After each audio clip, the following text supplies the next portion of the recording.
kana keessatti keyboardii mataa keessanii bilbila keessan qofatti fayyadamuudhaan keyboardii akkaataa ittiin barachuu dandeessanii fi akkanumallee keyboardii akkaataa ittiin taphachuu dandeessan isinitti agarsiisa. Already keyboardii bitachuun isin barbaachisu bilbila keessan qofatti fayyadamtanii aappii amma isinitti agarsiisuudhaaf deemu kana ni buufattanii aappii kanatti fayyadamtanii bilbila keessan qofatti fayyadamtanii keyboardii barachuu ni dandeessan, keyboardii akkaataa ittiin taphatan barachuu ni dandeessan, keyboardii immoo warroonni dandeettii keyboardii qabdan immoo keyboardii keessanii fayyadamuudhaan muuziqaa adda addaa baasuudhaan taphachuu ni dandeessan. Akka fakkeenyaatti mee sagalee kana dhaggeeffadhaa.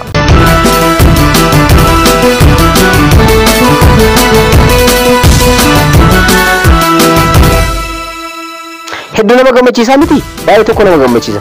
Bilbila qofatti fayyadamtanii akka asirratti argartan bilbila keessan qofatti fayyadamtanii keyboardii haala kanaan taphachuu ni dandeessan. Barnootas barachuu ni dandeessan jechuudha. Aappii kana qofa isin barbaachisa. Aappii kana isa akka argattan boodarra isinitti agarsiisa.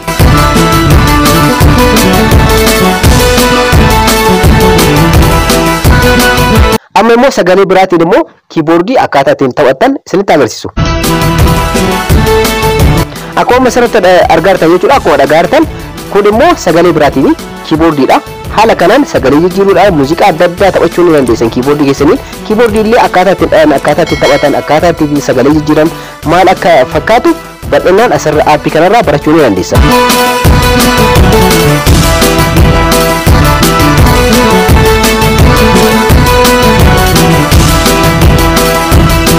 Nageenya isin daganne. Assalamu alaikum warahmatullahi wabarakatuh. Ashama harka fuunee akkam jirtan dhaggeeffattoonni YouTube chaanaalii Soofuma Raabte. Bakka jirtanitti nageenyi kan koo kan jaalalaa fi kan kabajaa isin haala qabachaa har'as barnoota haarawaan walitti deebinee jirra.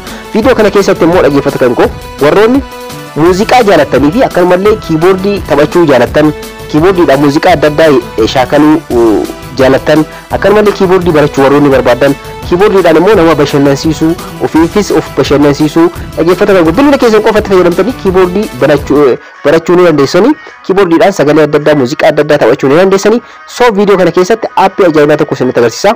Aappiin kun akka keyboardiitti isin fayyada. Bilbila keessan qofa irratti ni feetanii ergasii immoo akka keyboardiitti ittiin taphachuu dandeessan. Aappii kana eessaa argattan? Akkamitti itti fayyadamtan kan jedhu wajjin ilaalla.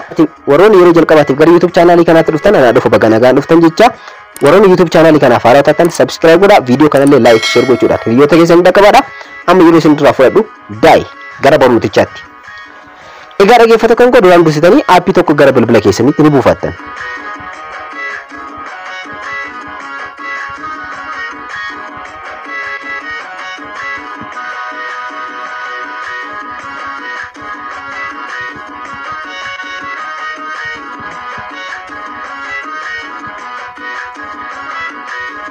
Aappii kana salphaamatti eessa argachuu akka dandeessan boodarra isinitti agarsiisa. Amma immoo aappii kana erga gara bilbila keessanitti erga buufattanii booda akkamitti akka itti fayyadamtan isinitti agarsiisu. Aappiin kun ORG24 jedhama. Aappiin kun aappii ajaa'ibaati. Akka keyboardiitti dhaggeeffattoota kan koo bilbila keessan qofa irratti ni fe'attanii ergasii immoo akka keyboardiitti bilbila keessan qofa fayyadamuudhaan sagalee adda addaa, muuziqaa adda addaa shaakaluu, taphachuu, barachuu ni dandeessan jechuudha. So ORG24 kan jedhamtu kana aappii kana keessan seentan jalqaba jechuudha.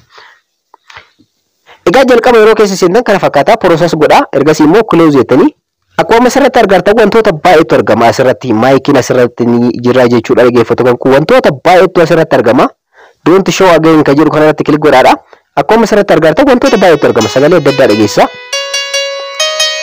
Akkuma asirratti argartan dashboardiin isaa kana fakkaata. Dhaggeeffattoota kan koo piyaanoo irra godhachuu ni dandeessan, akkanumallee piyaanoo keessaallee sagalee adda addaa filachuu ni dandeessan. Wantoota baay'ee asirratti adjust gochuu ni dandeessan jechuudha. Dhaggeeffattoota kan koo cufuu barbaadan immoo exist kan jettu kana irratti kilik gochuudhaan cufuu dandeessan. Sagalee adda addaa asirraa dhaggeeffattoota kan koo filachuudhaan sirba adda addaa taphachuu ni dandeessan. Sagalee adda addaa dhageessuu ni dandeessan. Warroonni keyboardii barnoota keyboardii qabdan bal'inaan jechuudha wantoota kanneen tokko tokkoon jechuudha adda baastanii ni beektan waan ta'eef warroonni keyboardii taphatan kanneen keessaa filattanii keyboardiin maal akka fakkaatu piyaanoon asirratti ni jira. Piyaanoo add gochuudhaan dhaggeeffattoota kan koo wantoota adda addaa tapha adda addaa asirratti taphachuu ni dandeessanii. Egaa keyboardiin kun yeroo jijjiirtan wantoota baay'ee of keessaa qaba. Barnoota isaa bal'inaan warroonni barbaadan komentii irratti yaada naaf kennadha. So haala kanaan dhaggeeffattoota kan koo salphumatti keyboardii mataa keessanii uumtanii taphachuu ni dandeessan. Piyaanoo asirratti taphachuu ni dandeessan. Wantoota baay'eetu jira asirratti.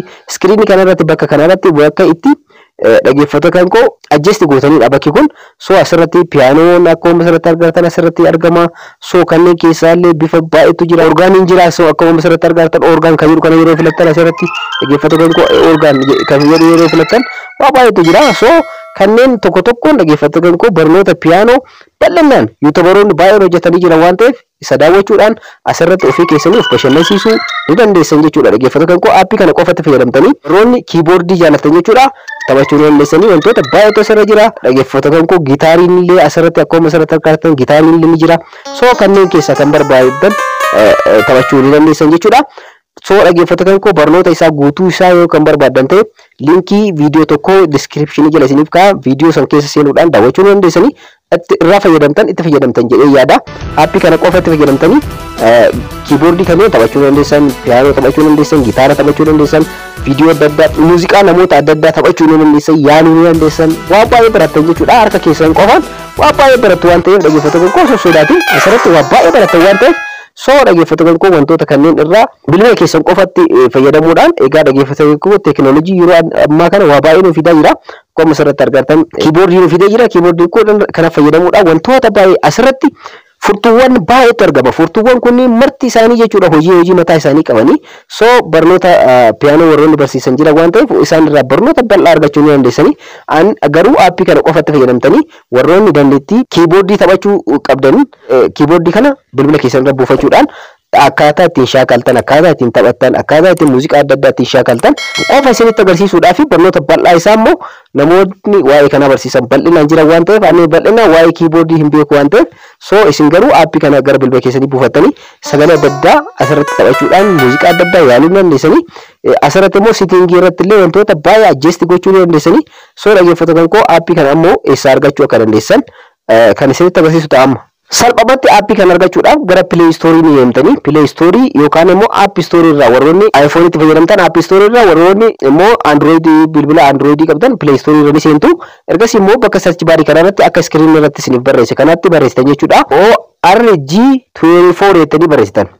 ORG24 jettanii yeroo barreessitan isa jalqaba irratti isin dhufu irratti kilik gootan.